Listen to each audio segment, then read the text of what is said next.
Hi, welcome to Lunch Conversations of Randy and Teddy. And our special guest today is Nicole Kaufman, and our sub co-host is Don Masura. Hey, Lunch Conversations of Randy and Teddy is sponsored in part by the Elder Law Firm. The Elder Law Firm can help you keep your commitments to your loved one. So if you have a need to help your loved ones and you're not sure exactly all the things you need to do to help them with estate planning or elder care planning, call the Elder Law Firm in Greensboro, North Carolina, 336-396-4551. So today, Randy is out of the office, unavailable as he's out doing things. So our special co-host is Mr. Don Masura, and I'll get Don to introduce himself in one moment. Our special guest is Nicole Kaufman, and the conversation today is taking charge of your mental health in 2022, and I would wager beyond as well. Or do we just do it this year, Nicole? I'm going to give enough skills for 2022 and beyond. Good stuff. Good stuff. So, hey, Don, thanks for covering for Randy today. Would you introduce yourself to the audience for us real quickly? Be happy to do that. I'm the owner of the Threshold Performance Group. And the best way to answer that great question of what are you and what you do is that when over 20 years ago, when my youngest daughter was about as tall as my desk, she came to me one day and she says, "Daddy, what do you do?" And I said, "What do you mean?" She says, "Well, so-and-so works at Wake Forest and one of so-and-so works at Sarah Lee. What do you do?" And I was very, pompous. And I said, "Well, I'm the president of a training company. We teach people communication, blah, blah, blah." And she sat there for a second and she said, "Well, I guess what you do is you teach adults what they should have learned at my age." And this is coming from a 5-year-old. And we've been doing it for 20 years now, and we've expanded to include several different things, particularly right now, programs that are relevant to the pandemic and how companies can modify their culture and their style to succeed. Yeah, good stuff. Good stuff. And Don and I have known Don for, I guess, going on 10 or 15 years now. And we run into each other every now and then, and we show up at the same kind of networking spaces. And one day Don heard, I heard that there's auditions going on to take Randy's job. Can I audition? That may not have been the exact words, but Don said, "You know what? I'll be happy to be a sub co-host." So thanks for helping me out today, Don. So, hey, Nicole Kaufman is a licensed North Carolina therapist.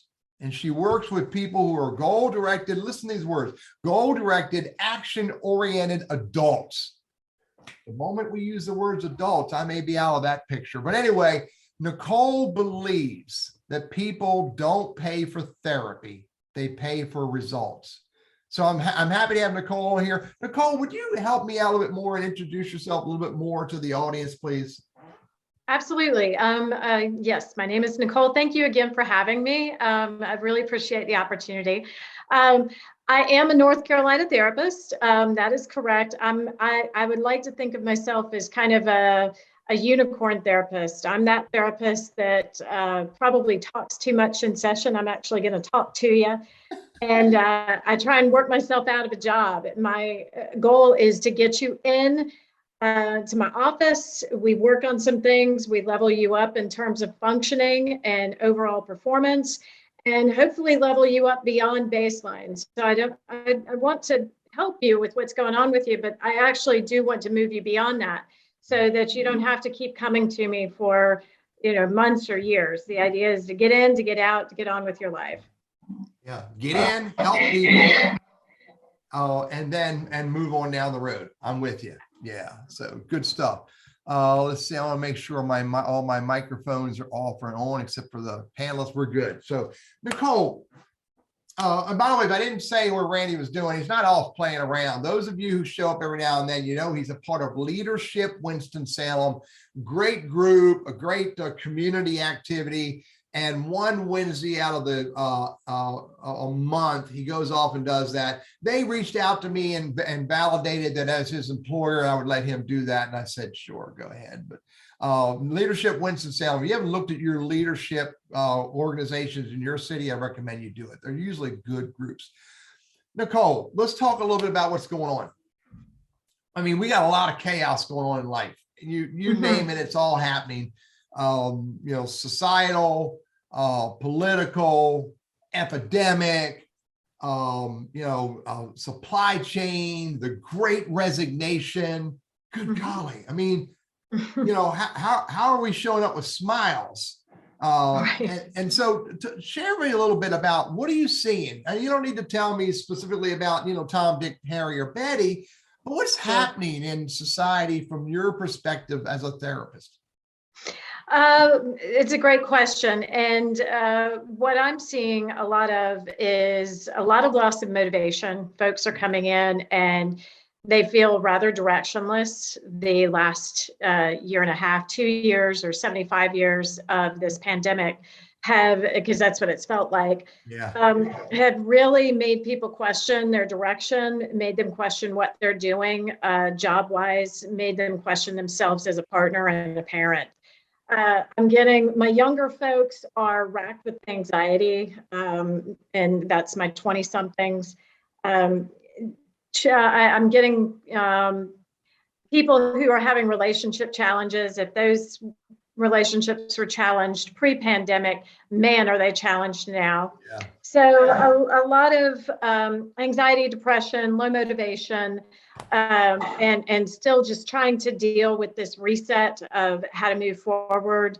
And, a lot of situational things too. People who have moved during the pandemic. And so they moved to a new town or a new city, and then everything stopped. We went on lockdown. So those people have actually been isolated for, almost 2 years now. They haven't made social connections. So that's been really, really tough on people too. And so they've turned inward, or they've turned to other coping mechanisms that are not so healthy. Yeah, you just reminded me. Hey, Don, would you turn your microphone off when you're not talking? I'm going to mute you. I'm Don Kaufman. I know, but I think it's echoing back. So I just hit the mute button. Unmute yourself when you want to share. It's echoing back through somebody. It's either one of the three of us. Nicole, you just reminded me, I live on a street with 10 houses. There's a guy that moved in early 2020 who I've only seen through the window of his car. He's walk down, 3 houses on the left is where he's at. And you just told me that I need to walk down there and say hi to him one day. Yes, please. Yeah, absolutely. Yeah, people are starved for connection here lately, and it's scenarios like that that are freaking people out. So definitely take him a cup of sugar. Maybe I'll take him a cookie. Yeah, absolutely. So, very good. Yeah. So you and I, when we talked, you said something to me about mass formation psychosis. Yep. What is that, and how is that relevant to people in business and or people who are in job search? Well, I think it's basically a sociological term that explains kind of the general sense of where we are as a nation. And in that general, I think our vice president said we're experiencing a bit of a malaise, right? And so this term got blipped out real fast in the news cycle and then quickly disappeared. But mass formation psychosis, in order for that to take hold on a society, 4 things need to be present. And I'm going to rely on my notes here a little bit, but I want to get it right. So there are 4 basic conditions that need to be met. And the first condition to be met is a lack of societal bonding. And Westerners as a whole have lived pretty isolated or solitary lives, right? Just due to our culture and the way that we orient.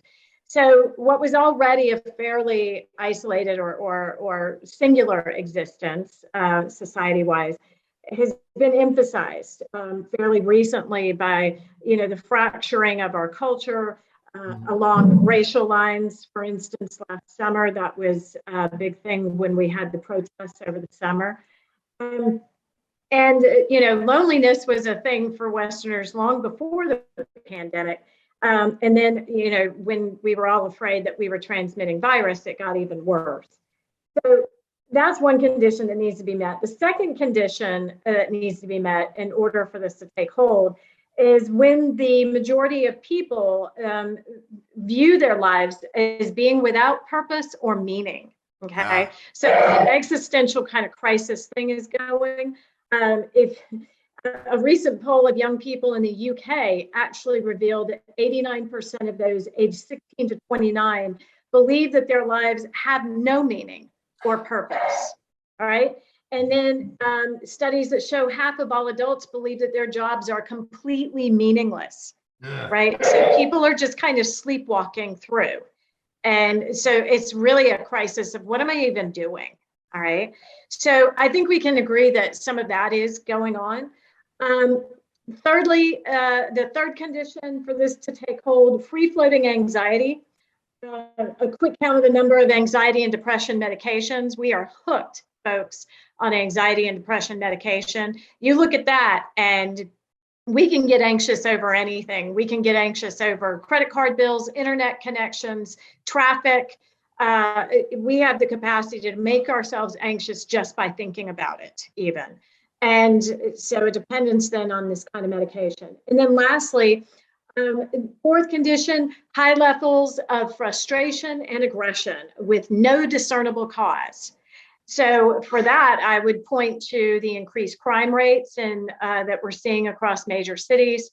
We're seeing a huge spike in crime. I know that's a whole other podcast to talk about root causes there on what's causing that crime, but we are seeing it. We're seeing it on the social level and in our, in our schools, in our elementary, middle, and high schools as well.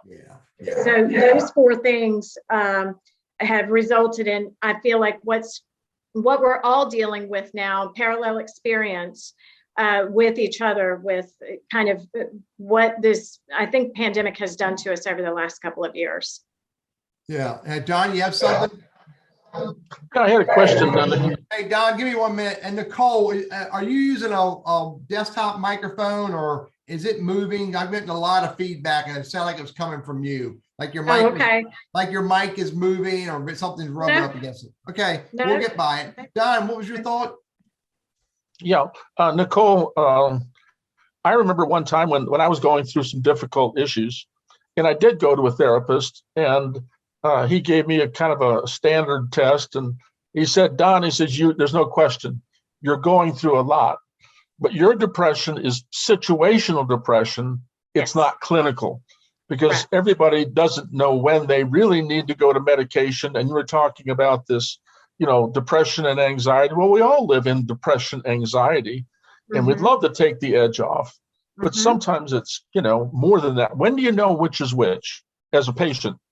As a patient, if you have recurring depression or recurring depressive symptoms for no actual reason, as in there's not a pivotal incident. So in your case, we could point to things that were happening in your life that were causing you to ruminate or feel depressive symptoms. If everything seems to be going pretty okay for you, but you're just a sad kitty, I call it being sad kitty. You're just kind of, you're low energy, sleeping all the time, can't seem to, get out of the house. Things that were fun aren't fun anymore for no discernible reason, or you can't say that, something happened to cause this, then you might be dealing with some actual recurring clinical depression. Yeah. And that's important. I'm not as a therapist or a counselor in any way. I just know it's like riding in the car. If the car doesn't quite, when I press the gas, it doesn't quite do what I expect it to do. If it doesn't quite start, by the way, I don't start my car this way anymore. If it doesn't quite start the way I expect it to start, I know I got to pay attention to that. And I think it's the same thing for this thing here. From inside and inside out, if it's not doing what you expect, I know I've got to pay attention to it and then figure out what could be done to solve it or make it better. So exactly. And there's a term for what you're doing, and that's called thinking about thinking or metacognition. Okay. So you're doing, that's a fantastic skill that you have. So in that ability to say, okay, where's this coming from? Or why am I having these thoughts? or gosh, things that were fun, or this should be fun for me and it's not anymore. And being able to kind of observe your own behavior, that is that metacognition. And that's really helpful in being able to say, okay, do I need to go talk to somebody, or can I just push through this? So Nicole, I'm wearing my smart sweater today. How about that? It's all in my mind, and that's all that matters. Okay. The placebo effect works 85% of the time. Yes, Yeah. it does. Yeah. So, hey, anybody have any questions or want to jump into the conversation and share or engage, please drop it in chat. Don is paying attention to that, and he'll pull you in when it makes sense to pull you in. Okay, so I get it. That now I have a phrase that defines what's going on in society today. With societal separation, a majority view in life is not purposeful, anxiety, high aggression. It's mass formation psychosis. So how does that all affect us at the personal level? How does all this impact us as humans and to be able to do what we want to do? Well, operating daily life, we were told 2 weeks to stop the spread, and it's been 2+ years at this point. So we've really altered how we do things and the way that we do things in a huge way. Look at Zoom, for instance. Here we are. Whereas normally we might be in studio. I mean, Zoom is clearly more expedient for this purpose, but Zoom for school, Zoom for meetings, Zoom for any kind of gathering. That's all we were doing. Church and meeting grandma. Right, exactly. So even down to the way that we grocery shop, the way that we cook, the way, we were ordering takeout forever. We were afraid to go outside. We were afraid to go to church. So it has altered our personal, emotional, our relationships, our material lives, what we can buy, what we can't buy, where we can go. Can we go on vacation? Did we go on vacation? I've got people who haven't been out of town in a couple of years, right? So all of these things really do affect the way that we operate on a daily basis.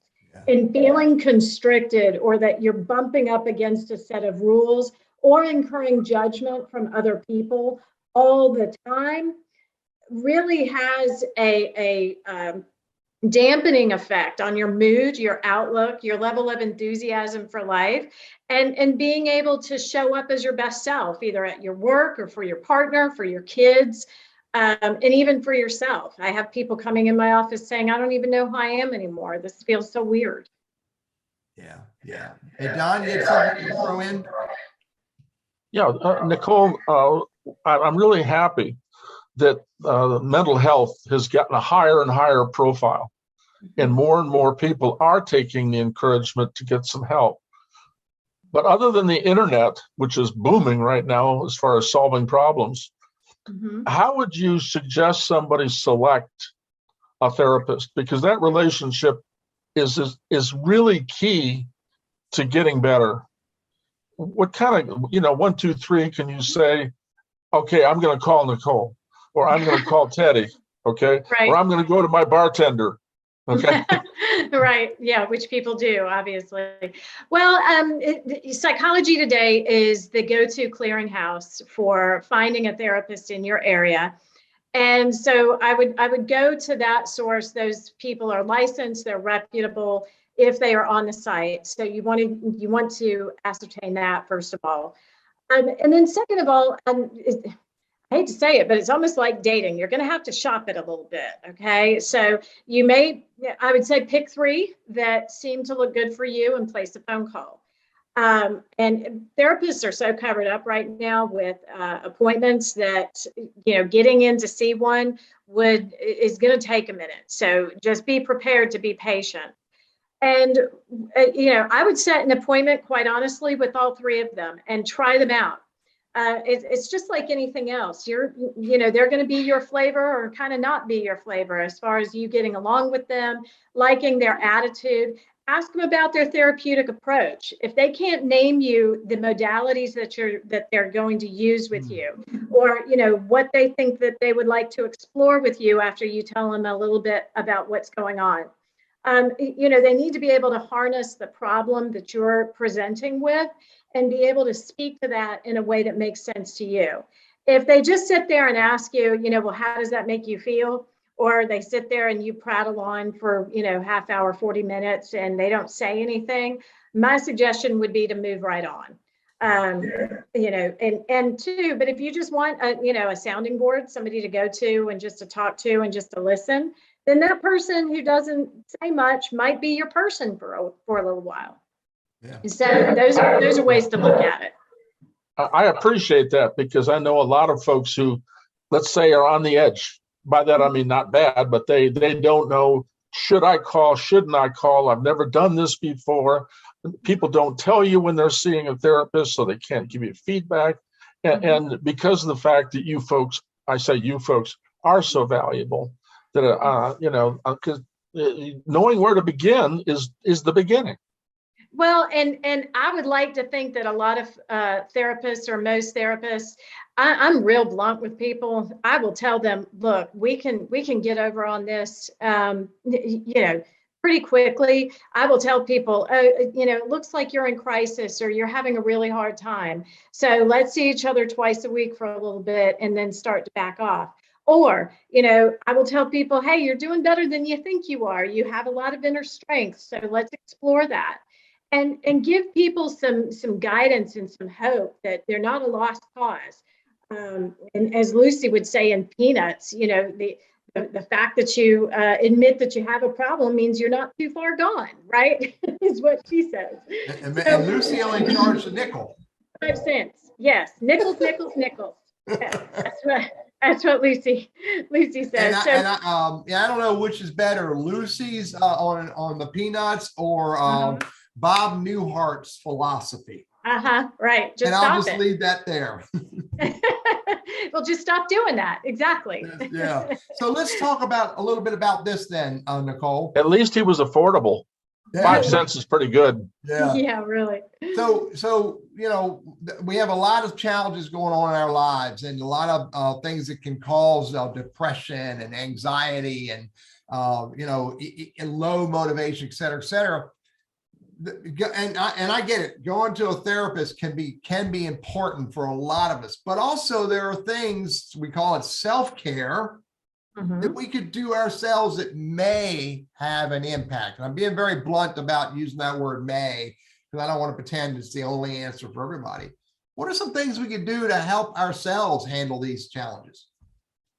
Oh, self-care is key. And if you're not getting adequate rest, if you are drinking too much, smoking too much, or any of the too muches, all right? If your diet is crap, you're going to feel like crap. I'm just saying it. I'm just going to say it right out loud. If you don't have connections or friends or people that you socialize with regularly, if you're sitting in front of the TV with news on or the video game on all the time, you're going to start to decompensate. You're going to have a hard time. So absolutely, we can be our own pharmacy of feel-good chemicals by eating correctly, eating cleaner. Only, if you want to drink on the weekends. Try not to drink during the week. Go ahead and get that half hour worth of exercise in every day, at least a half an hour.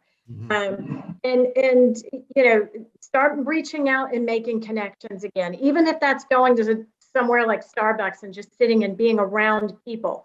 And especially if you're a work at home person. I worry about my work at home people just because they're by themselves so much. So, those things right there can keep you feeling alive, feeling like you exist, feeling like you're validated, on a daily basis, because you're seen, you're recognized, people are talking to you. You're participating if you're going to Planet Fitness, or you're walking around the block and seeing that neighbor that you don't know very well, right? So, yeah, those things right there are key. And those were the things that made a huge difference for people during our shutdown and lockdown times. Those people who kept busy, who kept active, who ate clean, et cetera, were able to manage this a whole lot better than those that didn't. Yeah, I'm with you. I'm with you. I get it. And I've been working from home since February, since November of 2019, and I know that just going to the grocery store, or just going to the post office, or, you know, maybe every other week going to my favorite restaurant and sitting in the corner and, and eating and watching humans engage makes a big difference. And I also know eating cleaner is important for me. Yeah. So, and I mean, for our job seekers that are on here, sitting at the screen and staring at Indeed and Monster and Ladders and Career Builders and LinkedIn and hoping and praying that magical job pops up can be overwhelming. And you use the word, I thought you said decompensate. And I'm thinking in my mind, decomposing.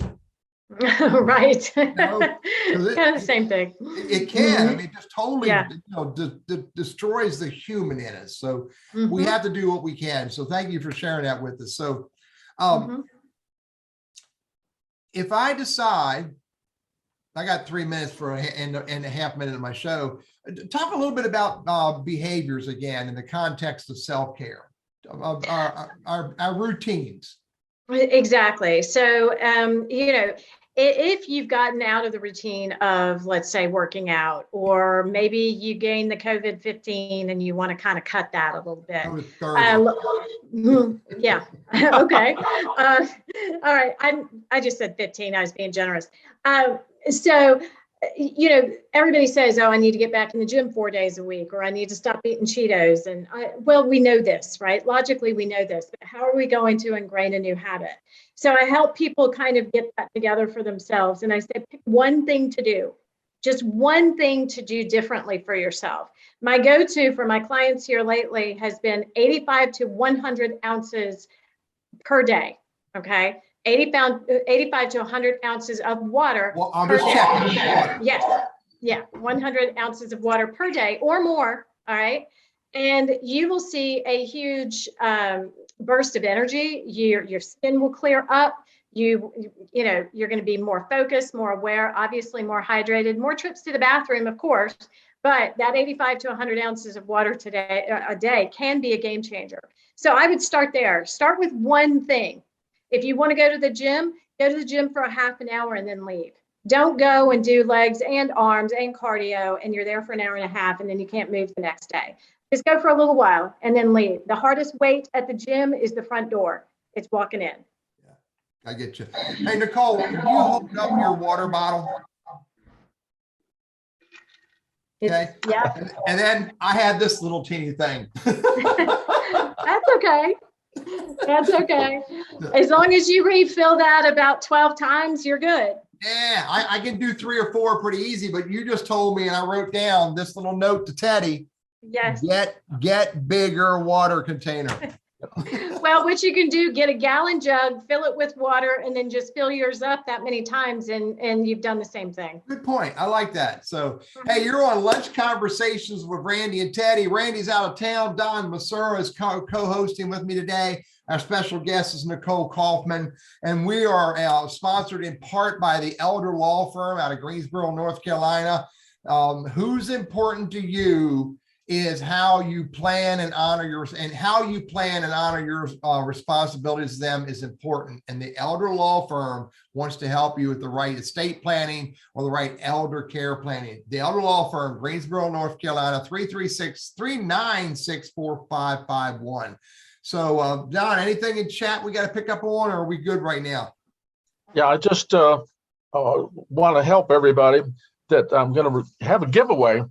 We're talking about water. Yeah. And at the end, I'm going to remind folks, if folks will send me a contact or an email, ideally, some way to get a hold of you, I will draw and I will give folks the book, Work This Way. This is a classic about what 1,000 young people did to restart their career. And it's still true today. And like I said, it's a classic. It's my gift to them. But the question is that what did Nicole say was one essential? And the answer to that is water. Okay. Cool. Sound fair, Nicole? Yep. Sound good. Sounds good. So Nicole, let's look at this from the perspective that I've done all the self-care I can. And I still have that feeling, those feelings. I still am not quite where I believe I should be.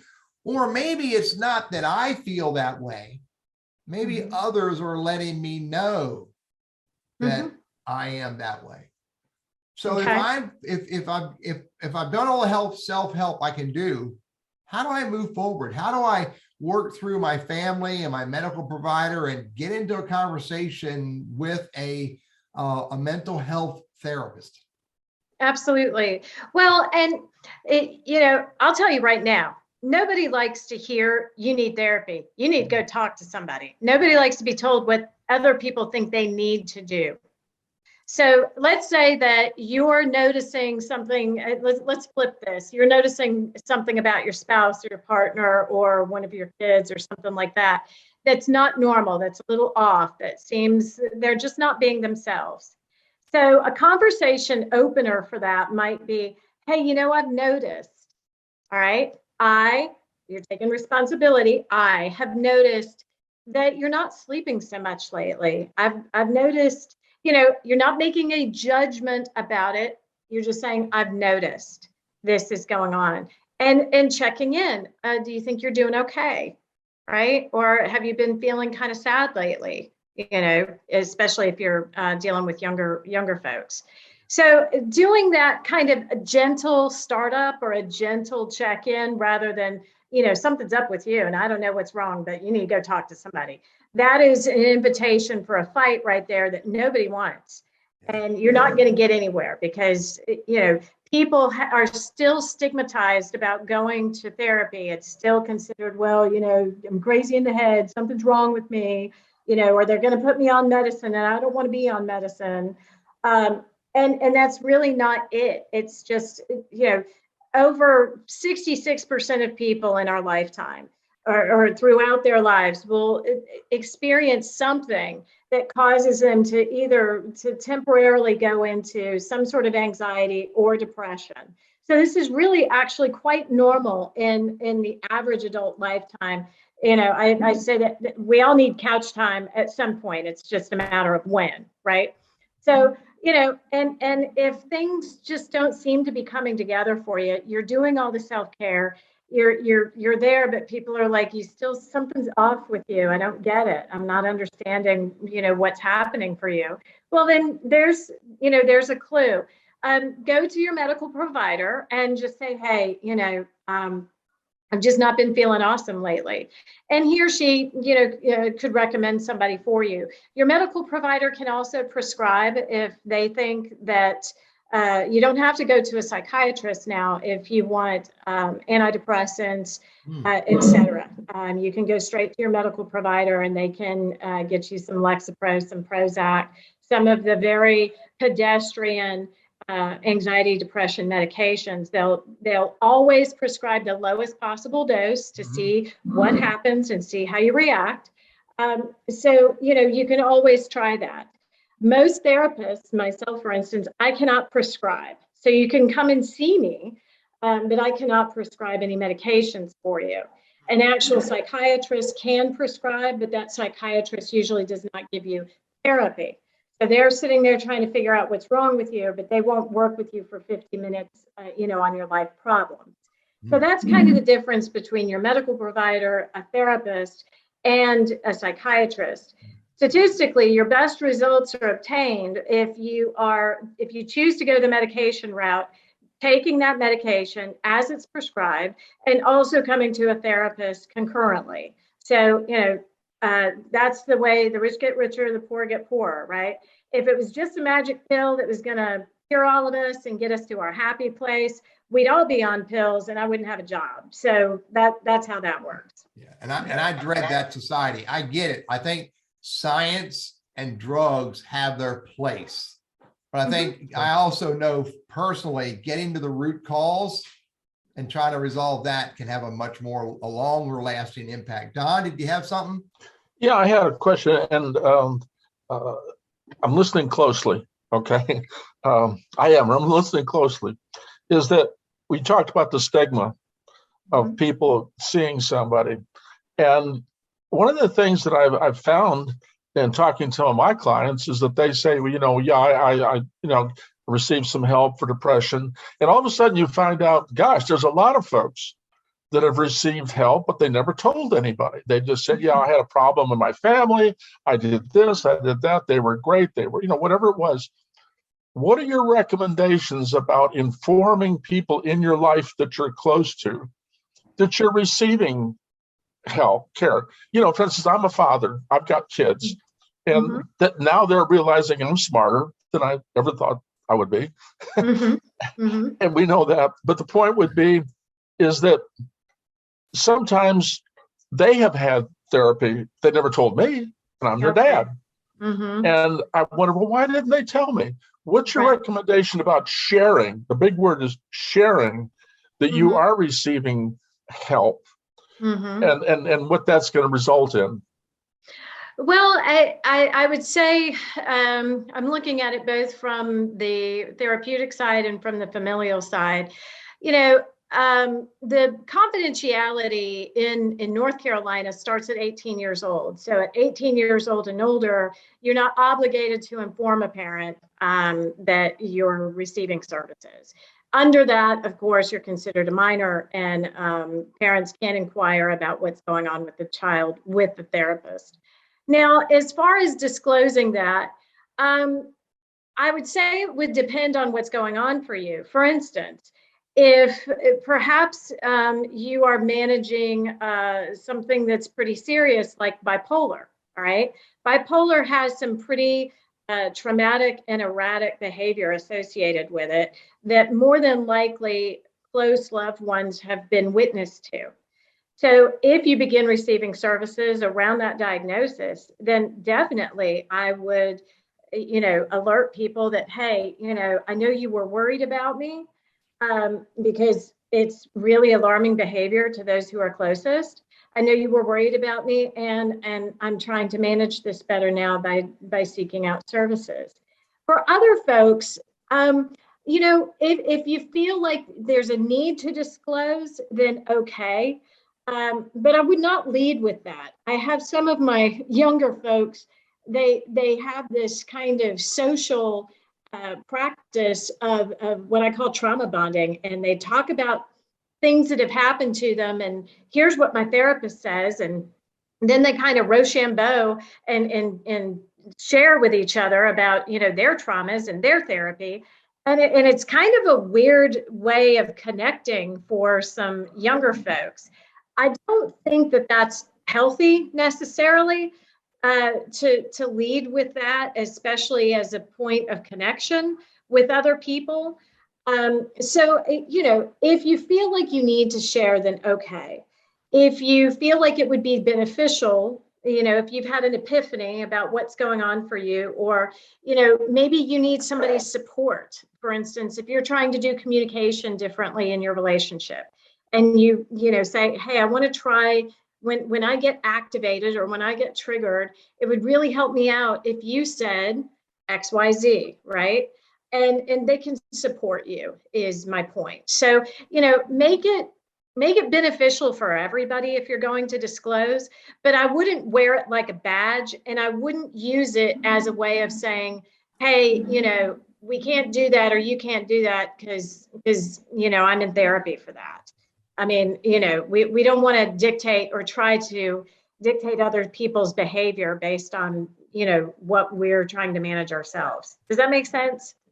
Yeah, it does, because it is a situation that you don't know. On one hand, like you were saying, if you remember my family, and I said, Nicole, and you're compassionate, you'd say, well, Don, I'm really glad you let me know that, because many times I've found that you just, but you're compassionate. That's your response. And then somebody else might sit there and say, well, why are you telling me this? That's between, and I don't know. That's why I asked the question, because sometimes you get compassion. Well, and then you get the judgment. Oh, thank God, it's about time, right? He's needed to go to therapy for years, right? You get that. So you never know what you're going to get when you land this on people. So you got to be prepared for that. Some people will judge you for it, but that's not about you. That's about them. This reminds me of the Rotary four-way test, and I would be quite surprised if Don Masseur does not know what I'm talking about.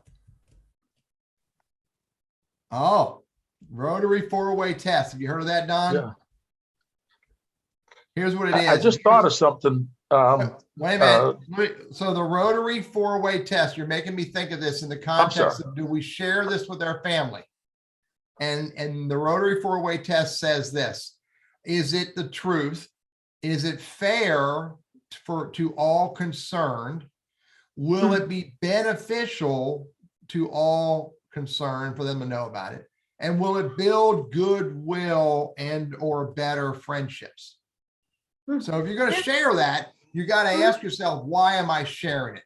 And if there's mutually beneficial reasons, or, you know, to do so, then do it. Otherwise, don't. And I have found this though, Nicole and Don, Don may be able to relate to this, Nicole, not quite yet. But as we get older, we find that some of the things we were willing to talk about in the past back then may be considered TMI. Right. But today there are more, and you use the word in the context of 20-year-olds bonding with those conversations. But I think at my age, and you know, the early 60s, you know, a young spry dude, which I've discovered that we can relate with each other better when we understand who we are as humans and how these human bodies are changing. I never would have had some of the conversations I'm having with some of the men and women in my life today, 10, 15, 20 years ago. And now I think the word's appropriate. It's acceptable to have the conversations that we're having. So Donnie, do you have something else? Yeah, you know, we're certainly big part of our audience is composed of people who have lost a job, or they're in transition. And that has its own set of negatives. A loss is a loss. So you're going to go through grief. Do you have a mini checklist of what things you can expect as somebody who's gone through a job loss, especially if they didn't see it coming, so that you can expect certain things? And I think Malcolm already answered part of my question. He says, you know, running, working out, gym, eating better, and there's probably a few more. But, you know, if I'm looking for the standpoint of our listeners and our viewers, rather, that, hey, okay, you lost a job. Here's a couple of things you can expect to feel, but they're not permanent. They are. And if you look up the stages of grief online, the stages of grief, now you're quizzing me. You're going to have anger and disbelief. You're going to have some bargaining. So anger and disbelief that you got let go, that didn't see it coming, you were blindsided, right? So those are, you know, sadness at first. Maybe some, you know, bargaining. Well, I mean, I wonder if I just talk to these people, maybe I could still stay or get back in. And then, you know, we have acceptance that, well, okay, can't go back now. And then finally, and actually in the last couple of years, an extra stage has been added, and that's meaning, okay? Meaning from what happened, all right? So, and here's the other thing. A lot of people think that these stages are linear, meaning that you're going to, you know, for the first few days, you're going to experience this, and then it goes to that. And that is so not true. It is so not true. So you may be angry in the morning and sad in the afternoon, and the next day you're over it. And then the next day after that, you're still in shock. So you're going to pinball around a little bit emotionally with how you feel once you've gone through it. But when you can be able to put some, and it's going to take some time and distance, right? Some time between the job loss and now, some time has to pass, because time will help heal that. But then to move into the area of, okay, meaning, what did I get out of this job? What did I learn? What can I take forward into my life or into this next job? Or what am I not going to do? Maybe, you know, I'm not going to settle for this kind of treatment, or I'm not going to compromise my values in order to, you know, fulfill the duties of this type of position. So being able to think critically about your experience in a way that serves you is when you know that, okay, you've actually processed this job loss and you're ready to move on to the next one. And sometimes you don't have a choice. If it was sudden, you got bills to pay, you got to move, you got to go. So I would say definitely find a trusted friend, colleague, therapist to talk to help you process it, to make meaning out of it, somewhat quickly, so you don't get mired down. Yeah. Thank you. Yeah. Mhm. Real good stuff. And because, there's a lot of pressures going on with us. And as you said, the bills are piling up. I'm decomposing because I'm not, because I'm not getting where I want to get. And it looks bleaker and bleaker if every email you get and every, non-response you get. And we've got to find ways to be able to, help ourselves and get others to help us to get through this. Life is not designed to happen in a vacuum.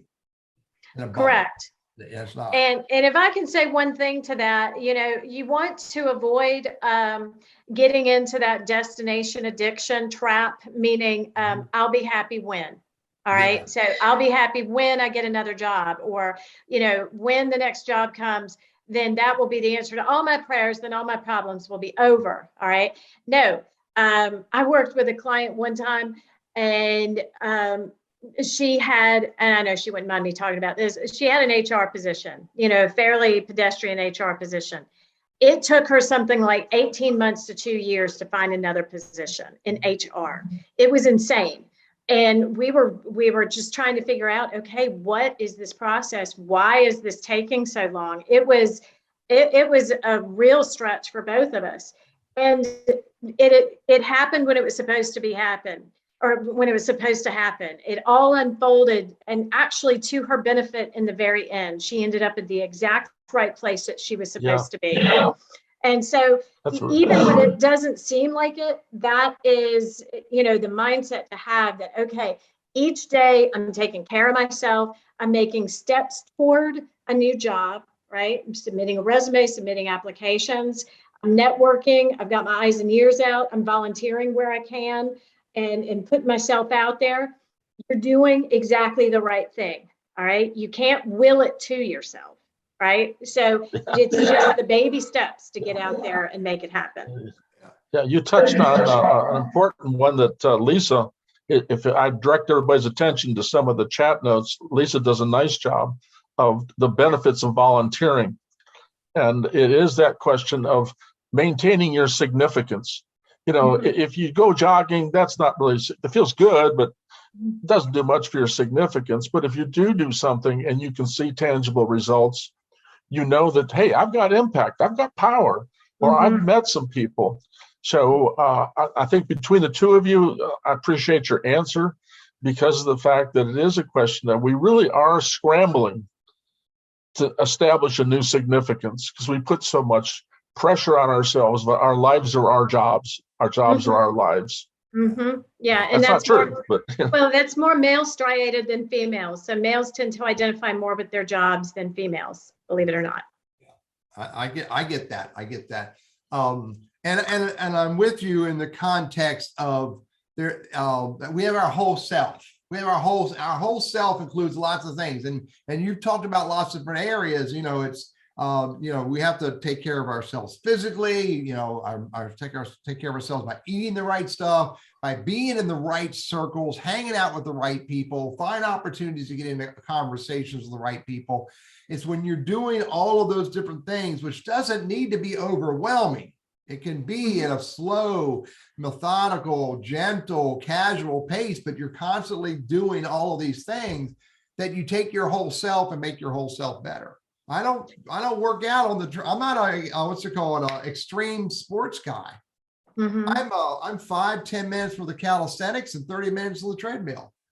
And you know what? I know for a fact that it makes me feel better, and it makes me a better person, no matter what the pressures are that I have on me, whatever those are. So good conversation, Nicole. I really appreciate it. Nicole, can you take and spend a few minutes and just capsulize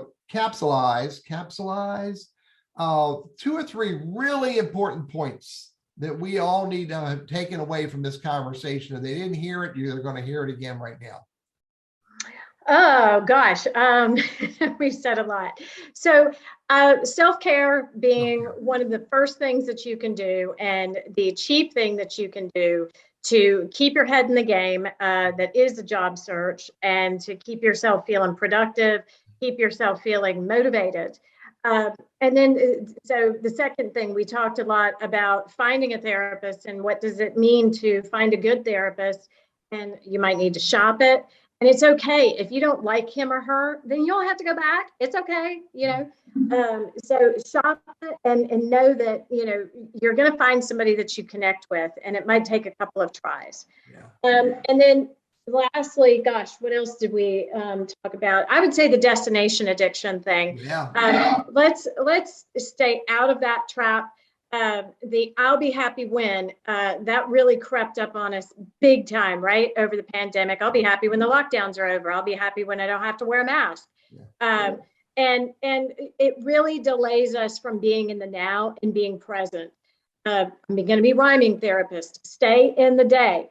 Stay in the day with what we've got going. We don't have to think 2 years out. We don't have to think 6 months out and project, oh, if this keeps up, I'm going to be in a box living down by the river. Let's not catastrophize here, right? So just stay in the day, be as productive as you can for that day, and be happy to wake up tomorrow and breathe another breath. The old story used to be, living in a trailer down by the river. And nowadays there are a lot of us who are like, man, bring that on. I'll take that life any day. Sign me up. Exactly. Yeah. I wrote another one. Yeah. I wrote another point that I got from you that I think is important for all of us to understand. And that is, there is no shame in asking for help. Yeah. If we feel that's shameful, we're looking at that wrong. Yeah. And like I said, we've all hit up against something, a difficult relationship, a divorce, a job loss, a death in the family, something that can send us spiraling. And this is not rare. It's just life. It's part of being an adult. It's part of being a human. And if you let that go, if you let that trauma, that tragedy, or that mishap or that accident really dictate your mood, and then, if you can't get over your mood, then that becomes your personality. So if you're going to let it, negatively affect your personality for the rest of forever, you're not being responsible, and you're not being fair to those around you, right? For managing yourself and for being able to manage this for yourself. So, things just happen.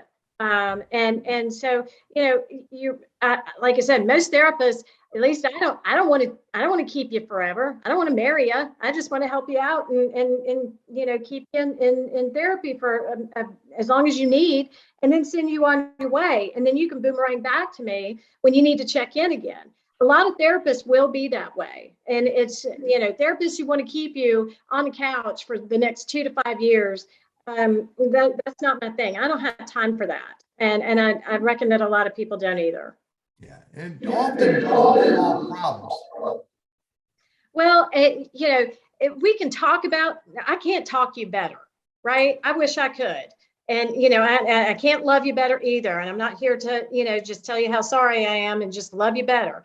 It's about putting our thoughts into skills, strategies, and action. And about, okay, how do we move forward? We can talk about it in my office all day long. You can pay me for that. It's what are you going to do after you leave that's going to make a difference? And that's what I want to see. That's where you get the slow therapist clap right there. And I get excited because people come back and they say, yeah, I did this and this and that, and here's what happened. Boom.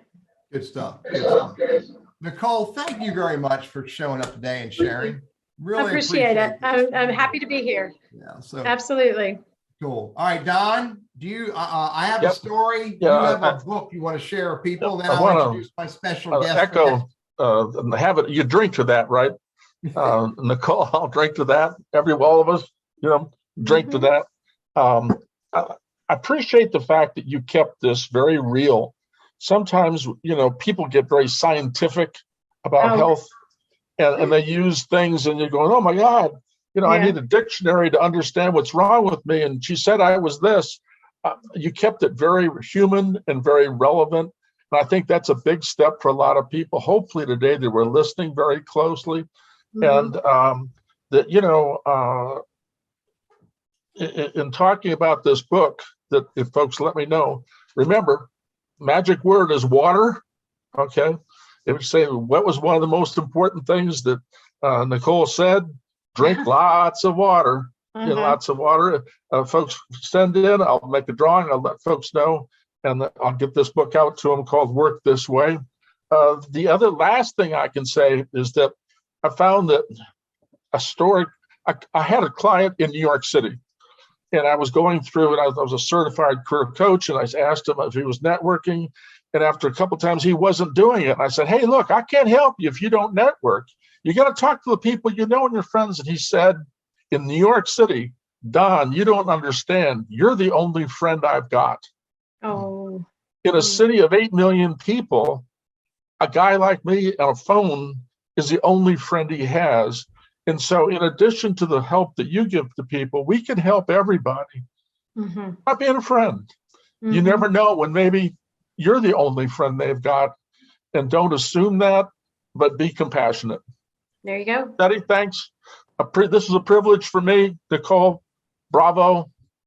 Thank you. Cool. Don, thanks a lot. Thanks a lot. Appreciate it. Hey, I'm going to play off of that with my story, and then I'll introduce our guest for next week.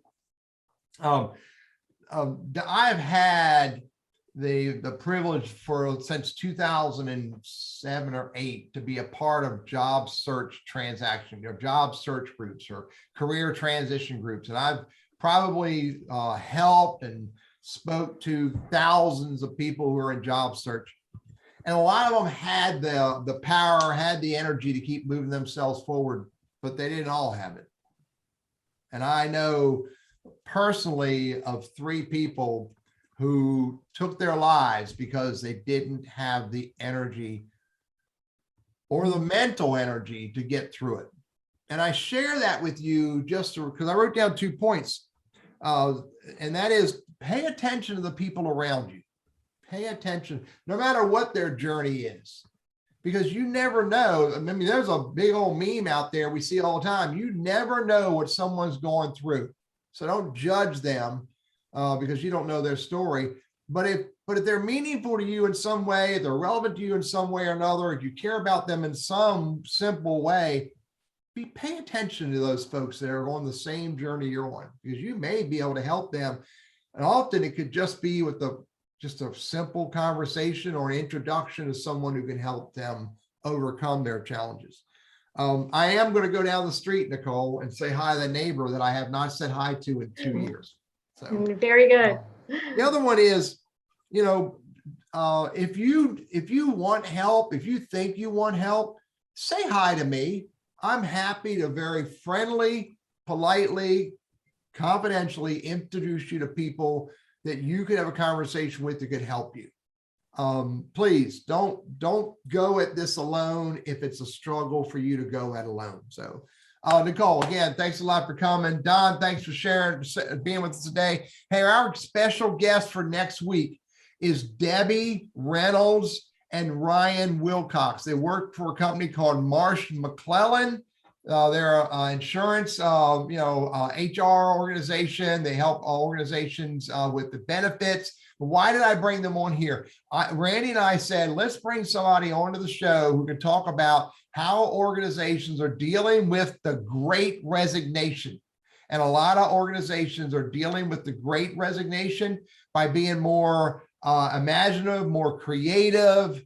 They're coming up with new value propositions, including benefits and ways to, maintain their workforce and to attract new workforces. So it's going to be a great conversation about how organizations are pivoting as they and we are being challenged with the Great Resignation. Hey, I'm Teddy Burriss. My special sub co-host is Don Masura.